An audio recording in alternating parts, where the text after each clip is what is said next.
Imana turayishimiye kuko niyo ibitwongeye uyu mwanya kugira ngo dukomeze tugeze ku bakurikiye Fine FM ubutumwa bwiza, tubagezeho inkuru y'umukiro yazanywe mu isi ivuye mu ijuru kandi izanywe na Kristo.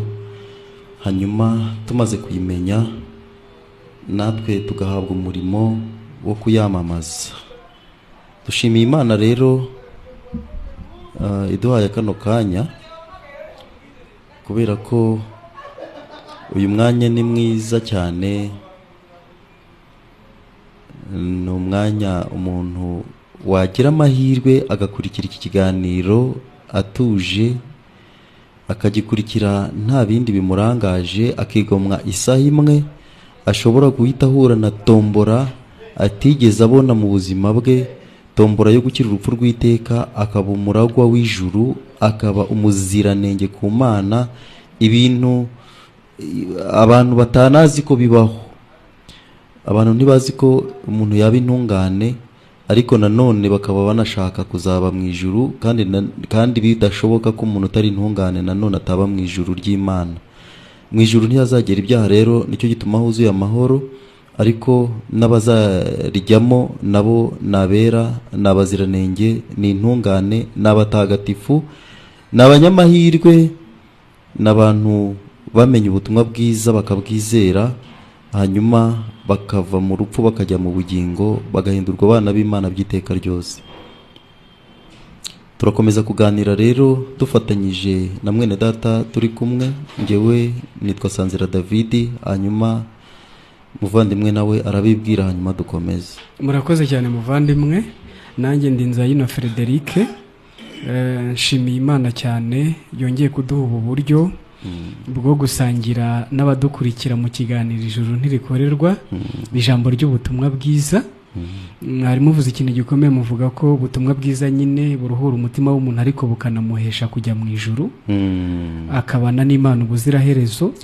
Burya nuko abantu batabimenye, ubutumwa bwiza iyo umuntu bumukijije nibwo abakuwe ku cyavu, nibwo aba yicazanyijwe n'ibikomangoma, nibwo abateturuwe, abakuwe mu isoni, kuko ubutumwa bwiza nyine buguhesha ubugingo buhoraho.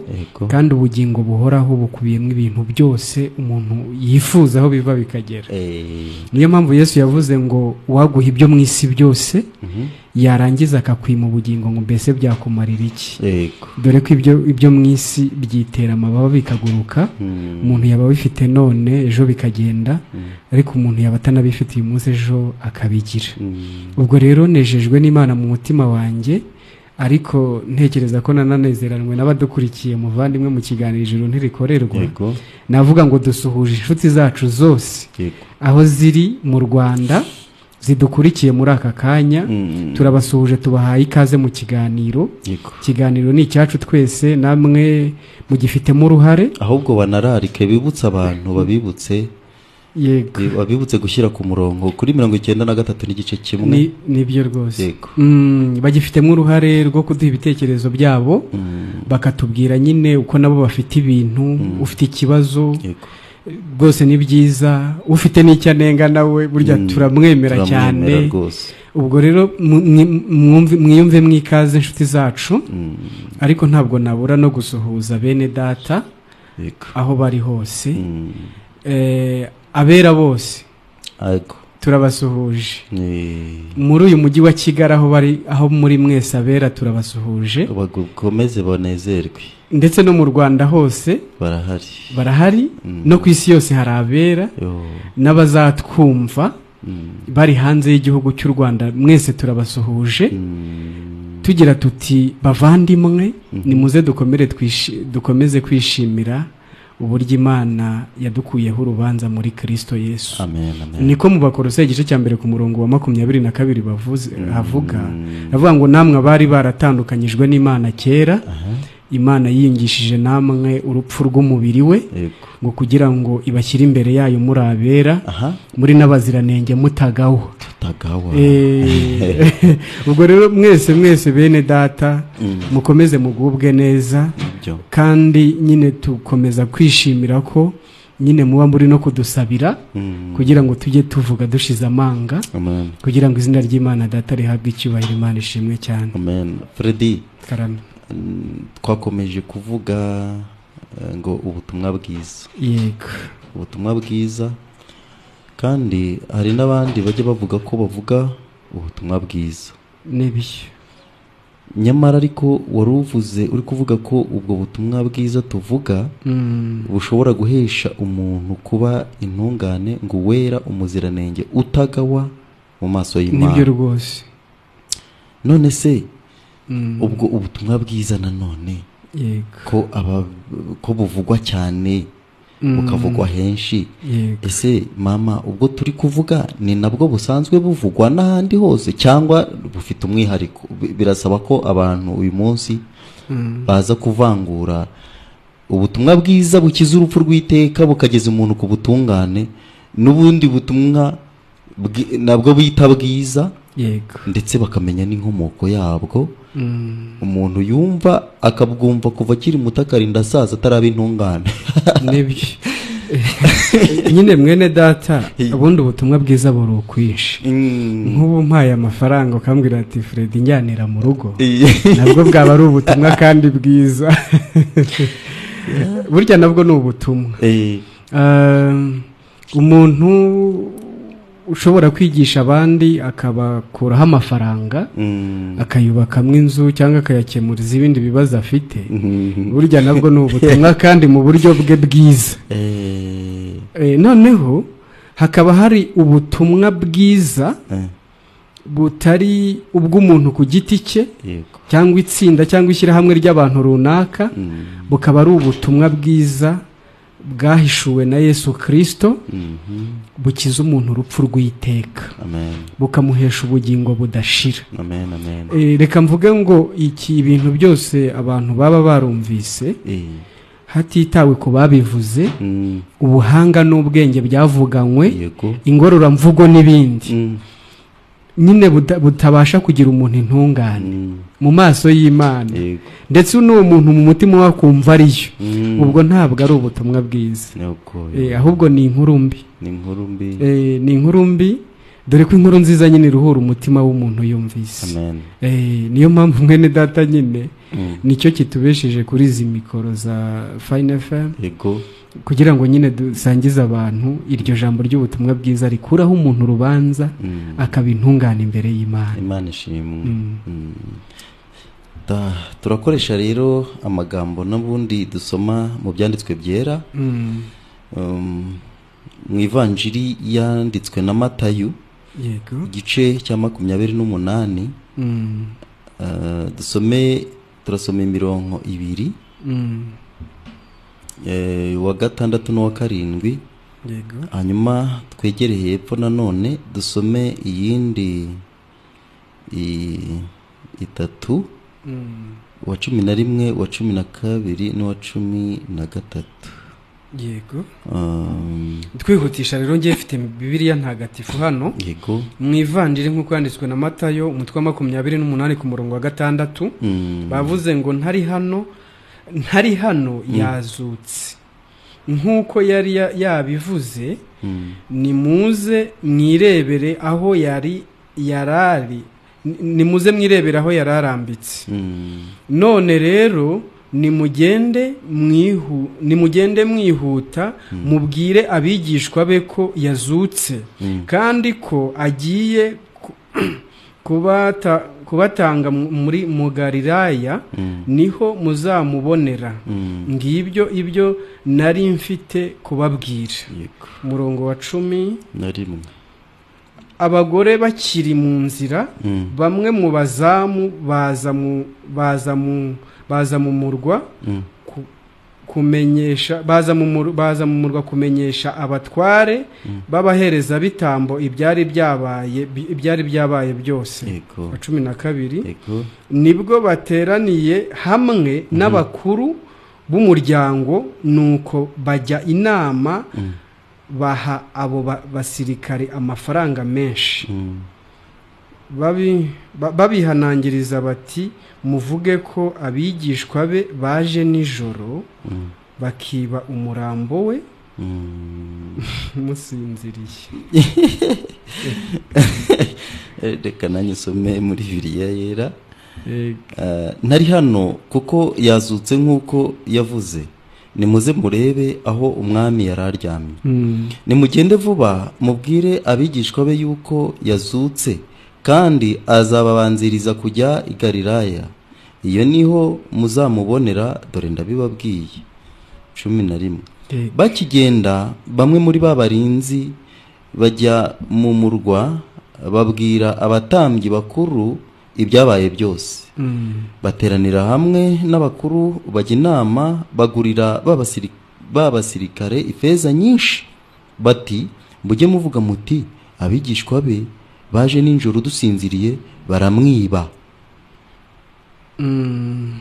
Baramwiba. Imana ishimwe. Dushimiye Imana kubwa byose. Twari turi kuvuga ubutumwa buhora buvugwa nyine, ariko nanone natwe tukaba turi kuvuga ubutumwa. Nibyo. Mu by'ukuri hano hari ubutumwa bubiri buhagurutse. Yego. Kandi buhagurukiye ku izuka rya Yesu. Ubundi dukunda kuvuga Yesu. Ahubwo ariko ikijya ndatekereza ntabwo twari twatanga. Baraba bihanganye baduhamagara. Baba bihanganye. Turaza kubaha mu kanya. Yego. Baba bihanganye turabaha umurongo mu kanya. Ahubwo babanze batega amatwi, kuko nanone wahamagara none aha ntiyamenya ntacyo twavugana kubera ko ntacyo arumva. Noneho rero ukibaza utese ko tuvuga ubutumwa bwiza bwa Yesu Kristo buhesha abantu kuba intungane, gukira urupfu rw'iteka. Hanyuma nanone uwo Yesu tuvuga tukaba twumva iyo tubuvuze bukumvikana nk'aho ari bushyashya. Kandi nanone amambere hari ubundi butumwa busanzwe buvugwa kandi nabwo buvuga Yesu. Yego. Hanyuma kucyo ubwacu buhinduka bushyashya, abantu bakanatungurwa bakanavuga ko ibyo bintu turi kuvuga atari byo, kandi natwe ari Yesu twavuze. Aha turaza kubonamo impamvu yabyo. Nyine muvani ukinakomeza muri iyi vanjiri dusomye, mbonyemwe abantu bari mu imigabane ibiri. Yego. Bamwe bari gutanga itangazo ko Yesu Kristo yamaze kuzuka byarangiye. Yego. Umwenda ko wishyuwe, umwenda ko habaho gukurwaho urubanza bidasubirwaho. Yego. Hakaboneka abandi batanze amafaranga, bakiriye cash. Hari abatanze amafaranga, hari n'abakiriye amafaranga. Ati muvuge ko atazutse. Yego. Ahubwo yibwe, mwari mwasinzire baramwiba. Urumva rero ni inkuru ebyiri zitandukanye. Aho tutasomye ku murongo wa 15 haranditse ngo nuko bahera ko bijyanira ifeza babigenza uko bohejwe, iryo jambo ngo ryamamara mu Bayuda na bugingo n'ubu. Urumva ubutumwa najyaga nibaza ubundi Yesu uvugwa nubuhe? Ese kuki umuntu aba avuga ko yizera Yesu, uyu avuga ko bamubwiye Yesu, ndetse nawe avuga Yesu, ariko wamubaza uti ese none aha Yesu agarutse? Yego. Ni uzagaruka. Kandi agaruka abantu bari kumuririmba. Nibyo.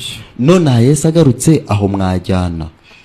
Ko kandi nagaruka azabaje kureba intungane. Agarutse n'ubu ni intungane yabaje kureba. N'abatagatifu n'abera n'abaziranenge yabaje kureba. Hanyuma kuri kuvuga ubutumwa, kuri kuvuga ubutumwa, kavuga kuri kubwira abantu Yesu, ubu wowe tube turetse abo ngabo utaranababwira da, cyangwa se wanabwiye ntibumve. Wowe uri uzi neza ibyo uri kuvuga. Ubu ngubu Yesu aje yakujyana mu ntungane, mu baziranenge, mu bamwizeye. Ukumva ngo byaterwa nuko yasanga meze. Kandi mu by'ukuri uwazasanga atari intungane nyine ntabwo azamujyana. Ariko nawe akaba yaravuze ko mu kuza kwe ngo azaza nk'umujura, ngo abantu bakwiye guhora biteguye. Ni ukuvuga ngo ubwo umuntu akwiye kuba ari intungane, Nibyo akaba ari rwose. intungane ari mu muhanda, ari intungane ari mu murima, ari intungane ari mu buriri aryamye, ari intungane ari muri dushe, ari intungane ari mu ndege, ari intungane ari mu isoko ahaha, Yego. agurisha, agura, avunja, agarura, ariko akaba ari ubwo akaba yiteguye. Nibyo. Kubera ko ntawe uzi umunsi, ntawe uzi isaha, ntawe uzi niba ari ku manywa, ntawe uzi niba ari nijoro, ntawe uzi niba mu gitondo cyangwa ku mugoroba, isaha iyo ari yo yose umucunguzi yaza. Yaza rero kureba intungane. Yego. None abantu babwiwe Yesu ariko nanone ntibabaye intungane. Ariko muvandi, Karame. ntiturivuga ibintu byinshi, ariko ibyo tuvuga biraza gutandukanya ubutumwa bubiri, Yego. bumwe butagira abantu intungane n'uburyo bukorwamo nuko bwahagurutse, ariko n'ubundi bugira abantu intungane nuko bukorwamo, ariko nuko bwatanzwe. Yego. Urumva nk'aha twasomye ko marayika niwe wahaye abagore ubutumwa bujya kubwira abigishwa ba Yesu ko Yesu yazutse. Amen. Uzi n'ibindi. Iyo usomye mu Baroma igice cya 4 umurongo wa 25, Yego. haranditse ngo yapfiriye ibyaha byacu azukira kutugira intungane. Kuzuka kwa Yesu Kristo nicyo bivuze. Nicyo bivuga. Hari kugira ngo abadukurikiye mu kiganiro Ijuru ntirikorerwa mugirwe intungane. Bagirwe intungane imbere y'Imana. Reka tubabwire rero, tubazaniye ubutumwa bwa Yesu utaribwe. Nibyo. Bwa Yesu wazutse kandi akazukira kugira ngo wowe uri kutwumva ugirwe intungane umunsi wemeye ko yazutse. Impamvu ariko wagirwa intungane nuko baba wemeye ko ibyo yaje gukora abitumwe n'Imana kugira ngo wowe ube intungane yabirangije. Yego rwose. Hari umushuti wacu uherutse kubihakana aravuga ngo ibya Yesu ntibihagije. Ntibyuzuye. Ariko ubwo bituzuye nyine yaba yaranasuzuguye Imana, kuko Imana ntiyakakira ibintu by'ibice. Ese ubwo yababahe? Ariko wasanga nawe yarahishuriwe byaruzuye, nawe araza kutubwira. Haramutse hari ugitekereza ko rero ibya Yesu bituzuye akaba akiri kuvunwa no kubyongera, rwose reka tumugarurire hafi. Nagarukiraho ibya Yesu biruzuye. Ni nayo mpamvu yagiye mu ijuru Imana ikamwakira ubwo yazukaga. Ni Imana yamuzuye nk'igaragaje ko yujuje neza inshingano zamugenzaga ku isi. Izamugenzaga ko ari ukugira ngo atungane ku kigero cyuzuye Imana ishaka, ubundi abigabira umuntu. Ariko nanone namara gutungana anahanwe ku kigero cyuzuye Imana ishaka, igihano cya muntu. Hanyuma mu kukirangiza ni ikimenyetso cy'uko mu kuzuka ni ikimenyetso cy'uko igihano yahanwaga kirangiye. Rero ari no ku musaraba yarabitangaje. Erega inshuti zacu mukurikira Fine FM, inshuti zacu mwumva ikiganiro Ijuru ntirikorerwa, Yesu yaza kugira ikintu na kimwe adakora mu buryo Imana yashakaga, yaza kugira ikintu na kimwe yibagirwa mu by'Imana yamutumye gukora kugira ngo ugirwe intungane, nta muntu wari kuzabasha kujya mu ijuru. Abantu bose bari kurimbuka. Ariko nanone nawe ubwe ntabwo yari gusubirayo, kuko yari kuba atujuje inshingano yamugenzaga. Yari kuba yakoze amakosa mu mukoro, mu gipatane yari afite hari kuba hajemo amakosa yo kutuzuza, sibyo, cyangwa gukora ibintu nabi. None rero ubwo byuzuye Imana yaramwakiriye, niyo yamuzuye, ariko ni nayo yamwishyiriye. Mu gice cya 17 cya Yohana niho yatangiye raporo ari kuvuga ati nakubahishije mu isi kuko narangije umurimo wantumye gukora. None rero ntagire uwongera nanone kurwanya Imana mu butamenya. Turabyemera ko ari ubutamenya. Iyo umuntu avuze ngo ibya Yesu ngo ntibihagije, wibaza yakongeraho iki? Ariko bibaye bidahagije nabwo Yesu se yaba ari kuzimu?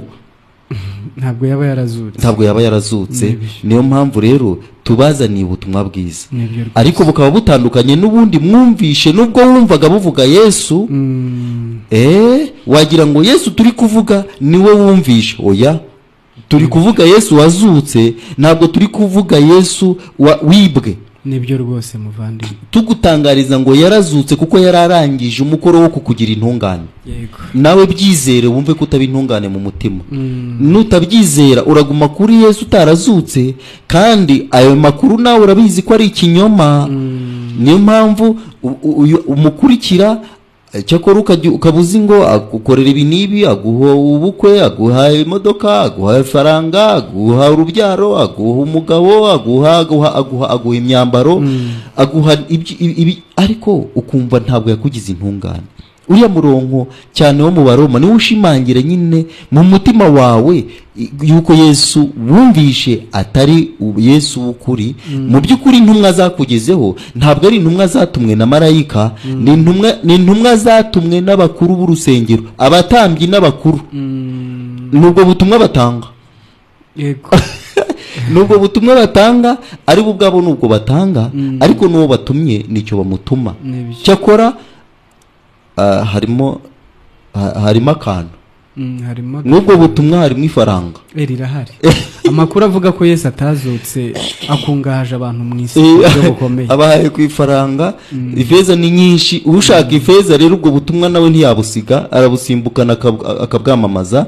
Niyo mpamvu n'ababubwira badakira. Muvande, dukwiye gufasha abantu bakava mu rurungabangabo, bakava mu rujijo, bakamenya Yesu ubagira intungane. Nibyo mwene data, nyine dukomeje gushimira Imana mu kiganiro Ijuru ntirikorerwa. Ntekereza ko tunashimana n'abadukurikiye nanone, nibyo rwose, aho bari kwiyumvira amakuru meza yo kuzuka kwa Yesu Kristo. Amen.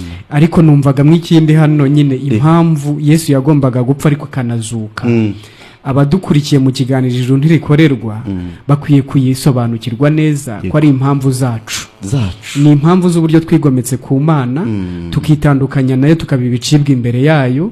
Imana ikagaya umuntu, ikamugayana n'ibye byose aho biva bikagera. Nk'uko twakomeje kubibona, Imana yamaze kuvuga ko ibiva mu muntu, byaba ibyiza bye byaba n'ibibi bye, byose nibibi imbere yayo, uhereye ku masengesho abantu basenga. Kuko ibyanditswe byera bivuga ko gusenga k'umunyabyaha ari ikizira mu maso y'Imana. Uzi ko ariyo mpamvu yavuze ngo hari umunsi ngo bazaba bavuga ngo mwami mwami, batangirire ku masengesho. Niyo bazatangirira. Ngo ntitwasengaga mu izina ryawe, twaranahanuraga ngo twirukanaga abadayimoni mu izina ryawe, ngo mu izina rya Yesu, ni rya Yesu. Ngo ndetse ngo bagakora n'ibitangaza byinshi mu izina rya Yesu. Noneho ngo aberurira, ngo babwire ngo hoshi nimumva imbere mwa nkozi z'ibibi mwe, ngo sinigeze mbamenya. Yesu rero nyine Imana ishimwe ko yapfuye agahambwa ariko akanazuka ku mpamvu zacu. Amen. Impamvu y'urupfu rwa Yesu, nshuti mudukurikiye mu kiganiro Ijuru ntirikorerwa, ntabwo yapfuye yipfiriye, ahubwo niwe udukurikiye yapfiriye. Ibyo yazize si ibye, ni ibyanjye nawe. Kwari ukugira ngo atwunge n'Imana, kwari ukugira ngo adukiranure nayo, atubere umuhuza uduhuza n'Imana. Kristo Yesu niwe muhuza w'abantu n'Imana wenyine. Nta muntu ubaho uko yaba ameze kose, izina yaba afite ryose, icyo yaba ari cyo cyose, waguhuza n'Imana. Ahubwo Yesu Kristo yakubereye icyungo kikunganayo. Akaba ariyo mpamvu bavuze ngo nimugende mubwire abavandimwe, mubwire bene data ko yazutse. Ubundi niyo makuru yari ategerejwe. Ubundi mwene data, buriya urupfu rwa Yesu, igisobanuro cyarwo rurasobanuye ngo ubunyacyaha bw'umuntu aho buva bukagera, umwenda wishyuwe, byarangiye. Ubwo dukurikiye mu kiganiro Ijuru ntirikorerwa nuko akwiye kuba byumva. Noneho kuzuka kwa Yesu Kristo, igisobanuro cyabyo biravuze ngo twakuweho urubanza rw'ubunyacyaha bwacu bidasubirwaho, twagizwe intungane mu maso y'Imana. Nk'uko mwari muvuze wa murongo wo mu Banyaroma nyine uvuga ngo yazuriwe kugira ngo tugirwe intungane imbere y'Imana. Nshuti dukurikiye mu kiganiro Ijuru ntirikorerwa, kuzuka kwa Yesu Kristo kwari kugira ngo ugirwe intungane imbere y'Imana. Nta kindi ukoze ubyemeye gusa, nta kindi. Iyo niyo nkuru nziza, iyo niyo vanjiri ntagatifu. Ubwo nibwo buryo umuntu yuzura umunezero, ubwo nibwo buryo umuntu aba yuzuye umwuka wera. Nyine reka mvuge ngo nubwo buryo umuntu nyine ngo twabivuze karakurwa ku cyavu, akicazanywa n'ibikomangoma, bishingiye ku rupfu, guhambwa no kuzuka bya Kristo Yesu. Urumva hari ibintu uvuze, urupfu, guhambwa, yego, ubwo abandi bigarukiraho. Urumva umenye urupfu guhambwa gusa, uba ufite amagambo ariko nyine amagambo adafite ubuzima. Noneho kuzuka kwa Yesu y'ibihishuriwe rero ubundi umutima w'ubutumwa bwiza uri mu kuzuka kwa Kristo Yesu. Kuko kuzuka kwa Kristo Yesu Imana yongeye kurema abandi twebwe bashya. Amen. Uwo muntu mushya rero ni nawe uzabana n'Imana. Kuko umuntu wa kera Imana yamwibagiye mu rupfu guhambwa kwa Yesu. Birarangiye. Uziko bibaye ibyo Yesu abaye atarazutse abantu nyine nubundi ntabwo baba bazibukwa imbere y'Imana. Niko mwene data Pawulo yavuze, mwene data yavuze ngo niba Yesu Kristo atarazutse ibyo tubwiriza byaba ari imfabusa, twaba tukiri no mu byaha byacu, mbese twajya gushaka ibintu nk'uko abandi babyirukankaho, twajya kwirwariza. Ariko abadukurikiye mu kiganiro Ijuru ntirikorerwa, Yesu Kristo yagize gute? Yarazutse. Twihutije ko tugiye guhana abadukurikiye umurongo kugira ngo badusangize amakuru bafite, abishimira intsinzi yuko Yesu yazutse batuganirire. Hari n'andi makuru ari hano ariko navuga ngo nababaje. Abakuru, abahereza bitambo mu rusengero, ba bishop bakuru nibo batanze amafaranga kugira ngo bahishe ko Yesu yagize gute? Yazutse, ngo hatagira ubintungane. Ubundi muvandimwe n'abantu niyo basebya Bibiliya kubera ko nyine batazi kivuga, baravuga ati byanditswe byera, ati ahari tisi n'ijambo ry'Imana, ati biranavuguruzanya. Ariko burya ibyanditswe byera koko byahumetswe n'Imana, ni ijambo ry'Imana. Umuntu rero urumva ibyo bintu ziko nabyo byanditse muri Bibiliya, umuntu ahagurukana Bibiliya ajyanye ubutumwa budakiza. Nyine nibyo kubera ko abantu ntago bashaka ko ibyanditswe byera bivuga icyo byo bishaka kuvuga, ahubwo barashaka ko bibavugira icyo bo bashaka kuvuga. Ubundi ni iki abantu bashaka kuvuga? Ubundi abantu bajya muri Bibiliya bagiye gushaka mwiki, bashaka kuvuga iki? No gushaka inoti, no gushaka amafaranga. Mu buhe buryo rero? Buri umuntu ahisha ibyo agamije akagaragaza ibyo atagamije kugira ngo agere ku byo agamije. Nibyo Yesu yavugaga ngo abo bantu baba bameze nk'isega ryambaye uruhu rw'intama. Mu kanwa bari Yesu. Niyo mpamvu mwavuze bimwe mwahishuriwe ngo azabirukana, bavuga ngo mwami. Mu kanwa no ububona ari Yesu, ariko imbere mu mutima ari faranga, ari sekibi nyine, kuko sekibi batuye mu muntu wese ukomoka kuri Adamu. Abakuru rero b'idini nibo baguriye abasirikari. Ibyo bintu biramamara kugira ngo bahishe ko Yesu yazutse. Kuko abadukurikiye mu kiganiro Ijuru ntirikorerwa, iyo utamenye ko urupfu, guhambwa no kuzuka bya Yesu Kristo byagukuyeho urubanza urarugumana mu mutima. Iyo urugumanye rero uhura n'abishakira amafaranga, muhita muhura bo mu buryo bwinshi bugiye butandukanye, bakamera nk'aho bakubwira ati rero turakugira mu rubanza, duhe karuzwa, ufite amafaranga dutume kabisa, ufite miliyoni turakuvugira, nkwerekejewe ukuntu nkuvugira. Nta muntu ubaho wakuvugira imbere y'Imana, ahubwo iyo wizeye ko urupfu, guhambwa no kuzuka bya Yesu Kristo byagukuyeho urubanza, biguhesha kuvuka ubwa kabiri, ukaba ubaye umwana w'Imana. Ubwo rero nta muntu wongera kukugira imbere y'Imana kuko uri umwana wayo, ahubwo we nyine wivuganira naso na papa wawe. Papa ni papa. Ariko utarahishurirwa ko ibyabereye ku musaraba ari wowe byakorewe, wirirwa wirukanka, yemwe mu nsengeri, yemwe mugire gute? None si imbohe irabohora indi mbohe gute? Ubu uri kubwira ngo agusengere ni imbohe mugenzi wawe, nta kintu yabasha kukumarira kuko nawe ntacyo yimariye. Ahubwo igihe mwese cyangwa twese twizeye ibyabereye ku musaraba ko byadukijije, nyine koko turabohoka. Iyo niyo deliverance. Abatari bazi deliverance, abo bantu bababeshya ngo nimuze tubakorere deliverance, bari kubabeshya. Deliverance ni ukwizera ko urupfu, guhambwa no kuzuka bya Yesu Kristo byagukuyeho urubanza rw'ibyaha. Niko kuderivurwa mwene data, niko kuderivurwa. Ibindi ntabyo, ibindi namajwe. Niyo mpamvu mwene data nyine uwo muntu wahishuriwe ko Yesu Kristo yazuriwe kugira ngo agirwe intungane, nta nubwo wakongera kumubeshya, nta rufaranga rwabo ukiriye, mbese wamubeshya ute? Kandi nta ruswa bagikeneye gutanga, ntabwo baba bagifite ku mubyeyi. Ubundi utwo dufaranga wakabaye urihira abana ku ishuri, wakabaye ugira icyo wafasha abandi bababaye, uri gutangamo ruswa ngo uri guha Imana. uribeshya cyane. Imana ni nyacyubahiro cyane ku buryo nta kintu cy'umuntu ishobora kwemera, ntikeneye ikintu cy'umuntu. Niyo mpamvu mu gitabo cy'ibyakozwe n'intumwa mu gice cya 17 ku murongo wa 24 haravuga ngo Imana kuko ariyo mwami w'ijuru n'isi, ntiba mu nsengero zubatswe n'amaboko y'abantu, ntikorerwa n'amaboko y'abantu nk'ugira icyo akeneye.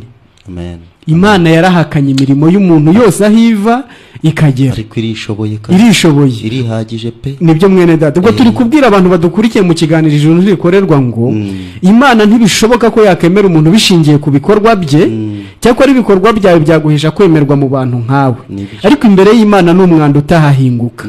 Imana yemera umuntu bishingiye ku cyo Yesu Kristo yakoze, kandi yabikoze neza, birahagije, biruzura biremerwa. Ubwo rero abo bantu bari kukubwira ko Yesu atazutse, mu by'ukuri basezerera uyu munsi ubabwira ati nanjye namenye ko Yesu Kristo yazutse, azukanye gukiranuka kwanjye, kandi ubwo yazukaga ninjye yazukiye, namenye ko muri we nakuweho urubanza.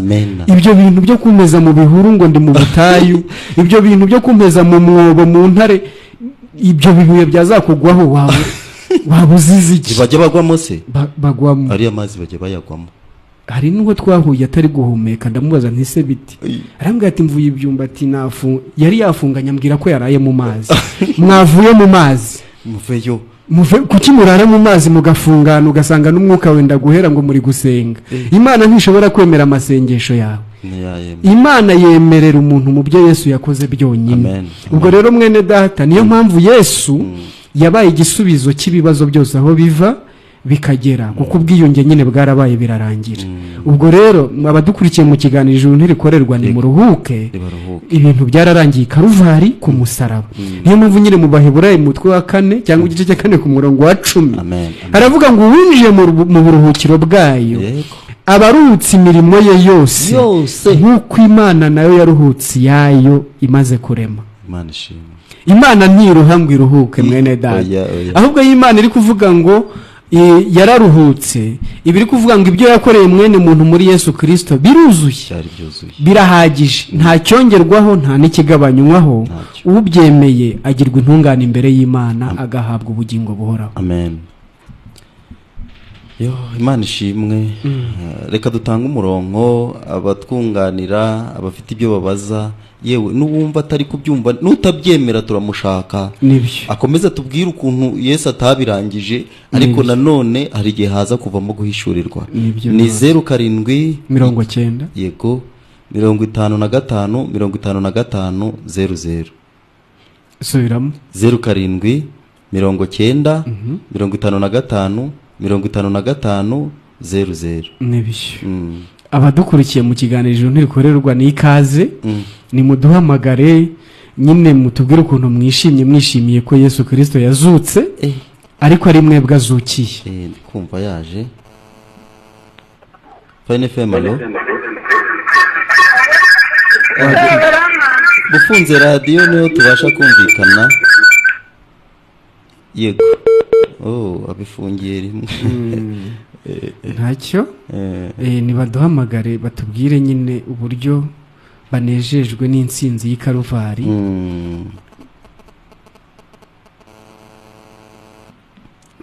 Alo, amahoro. Yesu ahimbazwe. Ni mukecuru batsinda. Yego. Mukecuru Yesu ashimwe. Nanjye ndashima Imana ku gitangaza yankoreye ko yanoranije mu banyabyaha. Amen. Amagana y'abanyabyaha. Nanjye ikanzura, ikankura mu bapfuye. Yego. Yego. Yarakoze. Ndashima Imana yo kuri ubutumwa mutanga, ni ukuri burafasha abantu.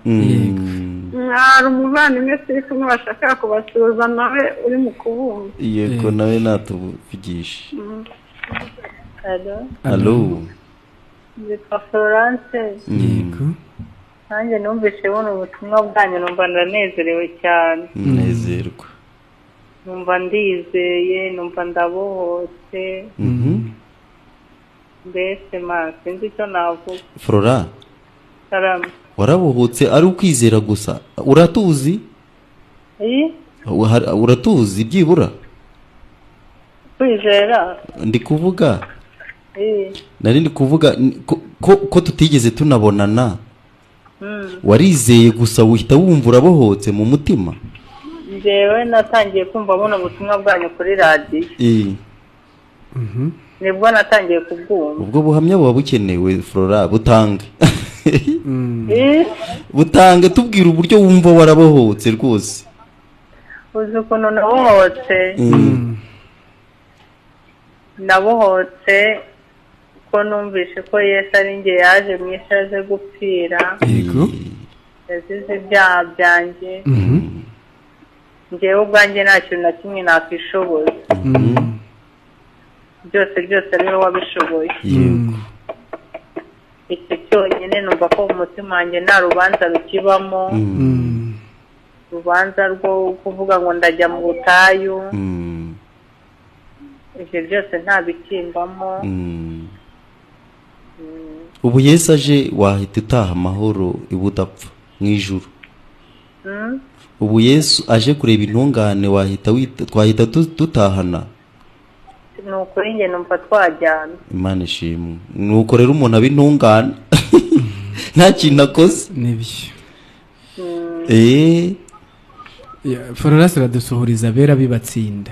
Abera bibatsinda mwese turabasuhuje. Mukomeze mugubwe neza. Yego rwose. Amahoro.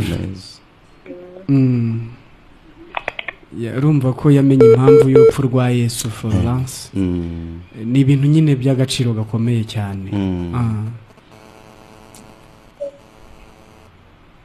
Fine FM, alo? Alo, turakumva neza, muri bande muherereye hehe? Nanjye ndibakinda. Yego Vincent. Ndakurikiranye umwanya muto ariko ntabwo ndi gusobanukirwa ukuntu Yesu yarangije ibintu byose. Ntabwo uri kubisobanukirwa. Niba Yesu yaravuze ngo duhore dusenga, akaba ngo abantu nibamwubaha bakagendera mu mategeko abategeka nibwo bazajya mu ijuru. Kumva ko byarangiye njye ntabwo biguhita numva mwansobanurira. Reka tugufashe.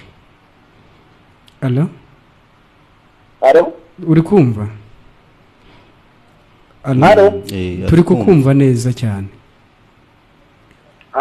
Turi kukumva twebwe. Ko tukumva se? Alo? Niba atatwumva yava ku murongo ashaka ko tumusobanurira ntabwo ngo abyumva neza.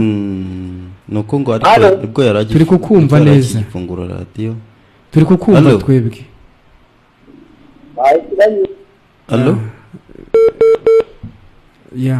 Niba yari yongeye agafungura radio nyine abasa kumva. Ariko n'ubu buhamya bw'abera nabwo bwamufasha. Alo? Mwiriwe. Inde? Yego Alice we muri muherereye hehe? Yego turakumva neza. Igisobanuro cyayo cyadufashije. Yego. Kandi kumva twizeye ijambo ry'Imana. Ariko dufite n'ikibazo nyuma y'ibyo ngibyo twizeye umuntu yakwitwara gute, yakora gute, mbese ni iki yakora cyangwa yakwitwara gute kugira ngo ategereze Yesu nyuma y'ibyo twizeye. None se ubyizeye none Harise we? Oya. Nari mbyizeye ariko ndushijeho n'umusha ikiganiro cyanyu. Wabyizeye ryari? Ndabyizeye kera. Ubu aka kanya upfuye wajya mu ijuru, aka kanya turi kuvuga. Nagenda kuba amaraso ya Yesu yapfiriye akazuka. Aha wagenda. None se ko umaze igihe kinini nyine ubyizeye kandi wari ubajije n'ikibazo cyiza cy'imyitwarire, kuva igihe umaze ntabwo wigeze witwara nabi? Ntabwo byabura ariko reka tukiri aho rero, tukiri aho. Iyo uza gupfa umaze kwitwara nabi wari kujya he? Ntabwo nari kujya mu ijuru kuko nari maze kwitwara nabi. Ntabwo wari kujya mu ijuru. Noneho reka tugufashe muri ubu buryo.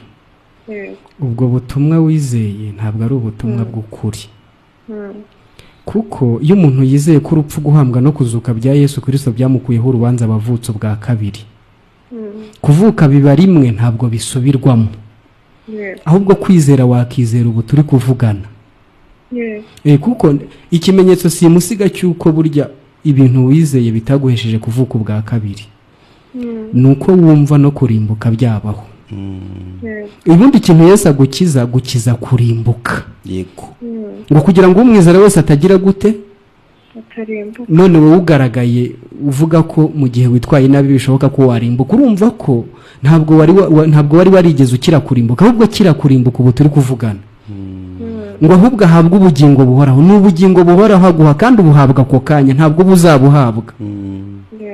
Ruhuka mu mutima. Nyine urumva ubuvutso bwa kabiri, sibyo?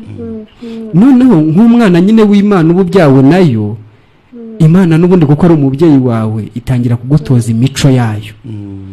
Ahubwo biba ikibazo iyo ushatse kwigana imico y'abana b'Imana kandi utarigera uvuka ku Mana. Uravunika cyane kandi ntihagire n'ikintu bimara. Yesu yagukijije kurimbuka, ntabwo uzarimbuka kuko yagiye mu mwanya wawe arishyura birarangira. Nese ntiwumva ko ubwo urimbutse ibyo Yesu yakoze kuri wowe byaba bibaye imfabusa? Ubwo rero igikomeye nuko wumva utakirimbutse ku bwa Yesu, naho imibereho ikurikiraho n'ubundi izajya igenda iza, kuko ni imibanire y'umwana n'umubyeyi ikurikiraho. Imibanire rero y'umwana n'umubyeyi nta ruhare igira rwo kumuhesha kuba umwana. Ahubwo kuba uri umwana nicyo gifite agaciro. Noneho imibanire yo kuko iza nyine nyuma ishobora kuba myiza cyangwa ikaba mibi, ariko icyatunezeza nuko yaba myiza, birimo ishema. Ariko ruhuka mu mutima. Yesu yishyuye umwenda w'icyaha, ubunyacyaha bwawe bwose Imana yabubaze neza, ibubara kuri Yesu Kristo, iranabumuhanira, arakwishyurira birarangira. Sibyo? Rarana ijuru uruhuke mu mutima. Ikindi kandi ubwo ntutekereze ko ya myitwarire wari uri kuvuga ariyo wakongera ku ibyo wizeye ngo ukunde ubone ijuru. Ariko nanone ntutekereze ko iyo myitwarire wari uri kuvuga ibaye mibi ko ariyo yaza ngo ikubuze ijuru. Nanone hashingiye yuko ibyawe byiza n'ibyawe bibi byose byarapimwe, byarasuzumwe, biragawa, Imana irabyanga, irabikatira, hanyuma Yesu ajya mu gihano. Agiye mu gihano cyawe kubera ibyiza byawe no kubera ibibi byawe, akirangije Imana iri kugusaba ngo izere ibyo ngibyo bikugira intungane kuva uyu munsi kuzageza iteka ryose. Murakoze cyane.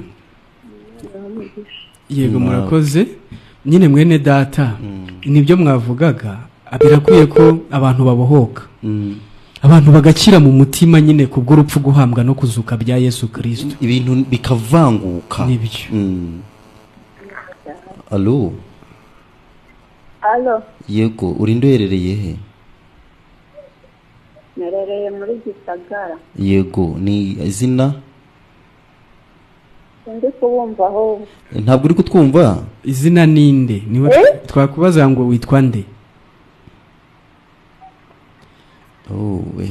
Twakubazaga ngo witwa nde? Yagiye. Ezo ziramwangiye. Ariko ari Gisagara.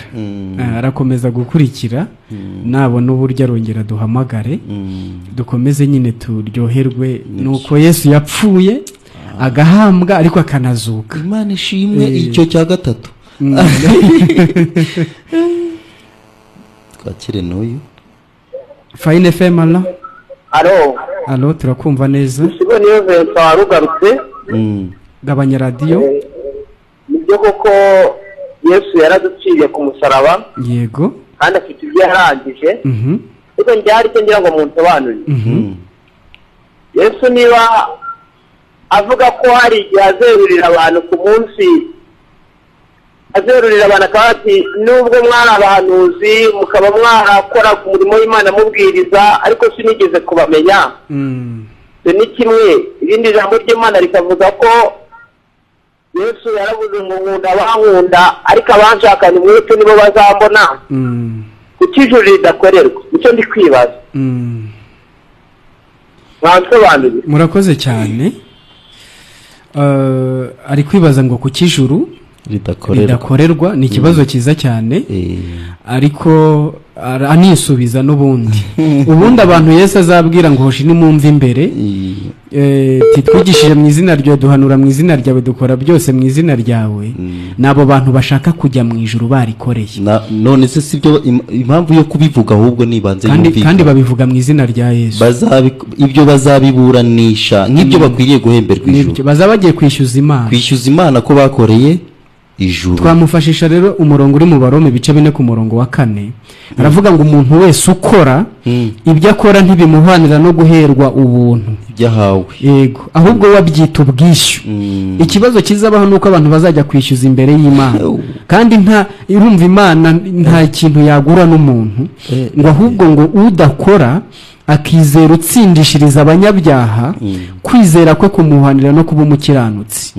muri Bibiliya ntagatifu aravuga ngo kwizera ko kumuhanira no kuba intungane Imana ubundi iri kubuza abantu gukora kugira ngo bizere ibyo yabakoreye abantu baba babaye abahire mu maso yayo nibyo yego Imana ishimwe urumva n'ibindi byose Imana ibiha abantu kubusa hanyuma ubwo kandi nabo ari uko batishoboye ngo babyihe ariko ijuru akaba ari ryo bagiye gukorera koko bagiye kugura Imana yaguha ibiryo ikaguha umwana ikaguha ubuzima Fine femalo ndewe rero narindi kubariza nyine umuntu twari turi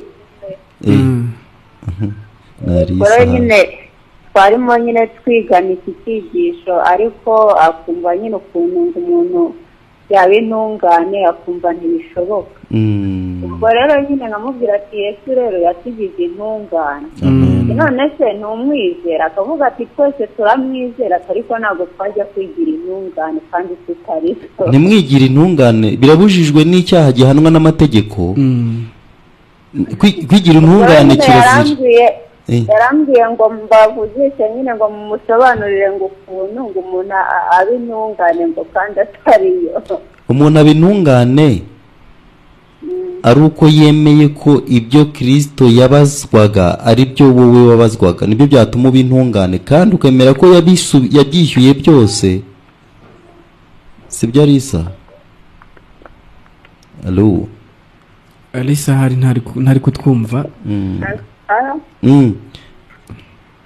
nyine kuba intungane bishoboka bite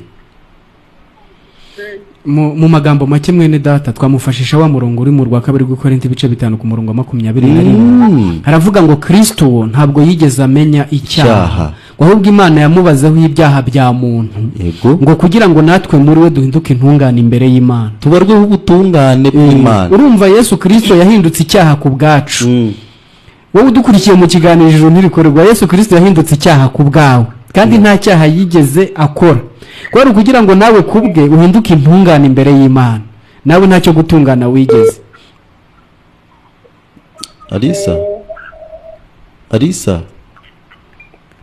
Alisa allo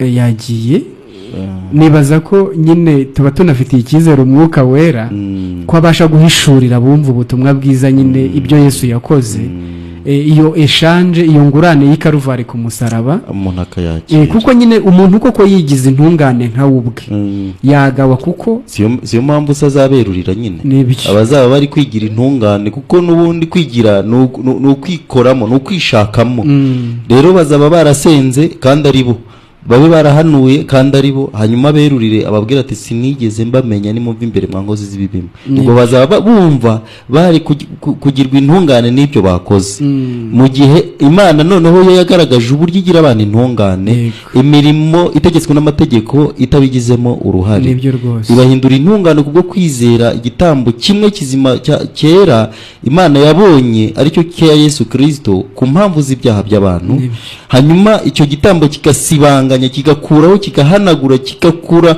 mu bitekerezo by'Imana gahunda y'ibyaha ku bantu Imana ikabagira intungane ntacyo bakoze ahubwo bizeye uwatunganye mu kimbo cyabo ari we Kristo nibyo mwene data mu Baheburayo igice cya 10 ku murongo wa 17 Imana ubwayo yanabishyizeho indahiro iravuga ngo yavuze ko umuntu wese uzizera ko urupfu guhambwa no kuzuka bya Yesu Kristo byamukuyeho urubanza uwo murongo mu somo badukurikiye mu kiganiro Ijuru ntirikorerwa uravuga ngo ibyaha byanyu ibyaha byabo n'ubugome bwabo, ngo Imana ntabwo izongera kubyibuka ukundi. nubwo wabiyibutse ntiyabyibuka, ntabwo yabyibuka. Imana ntijya, kandi iyo yibagiwe n'ifini biba birangiye ntacyo warenzaho. Erega inabyibutse yabigarutse kwishyuza umwenda w'icyaha, kandi Yesu yaramaze kuwishyura.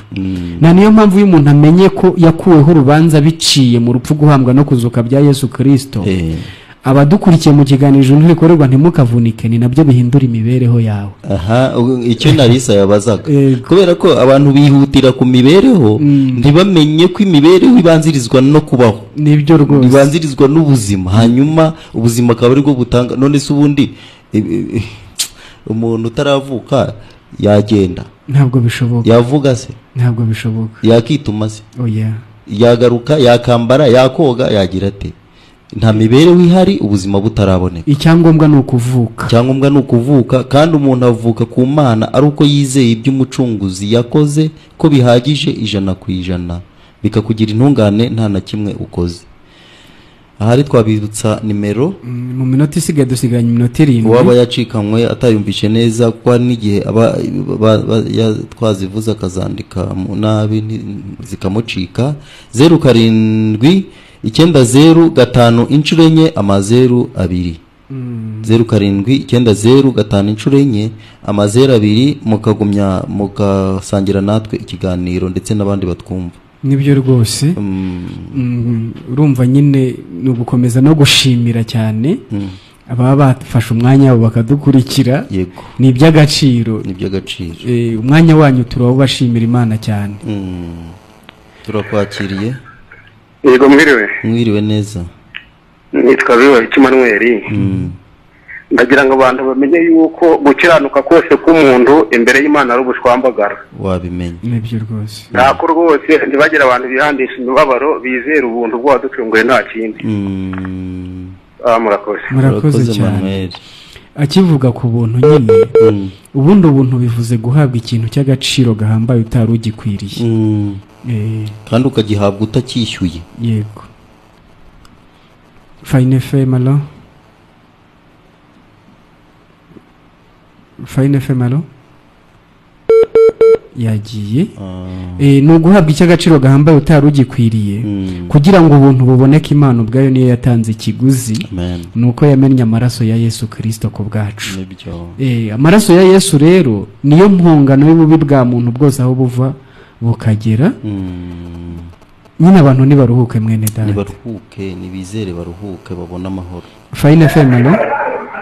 Mwiriwe neza. Mwiriwe. Allo, turakumva. Muri kunyumva neza? Nagiye kwa radio none wanakoze. Turakumva. Tubwira izina naho uherereye, hanyuma tuganirize. Olivier.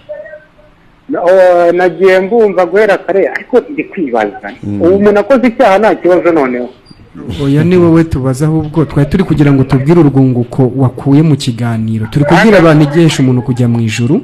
Hano turakumva neza, ariko mukosore nyine mwebwe amajwi muri kudusubiza. Ntabwo hano kuri phone ntabwo umuntu abumva neza. Ntabwo muri kutwumva. Wenda kuri radio twabumvaga, ariko hano kuri phone ndi kumva muri kure. Kumva turi kure. Ngaho nagenda nsubiza nda. Tweka twihutisha iminota yagiye. Twari turi kugira ngo tukubaze.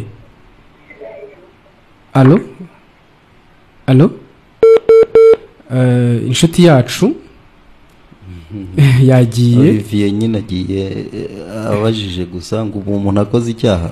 Abundi abantu hari igihe batekereza ko turi kubabwira ngo nibakora ibyaha, ahubwo turi kubabwira ngo bareke ibyaha. Fine femalo.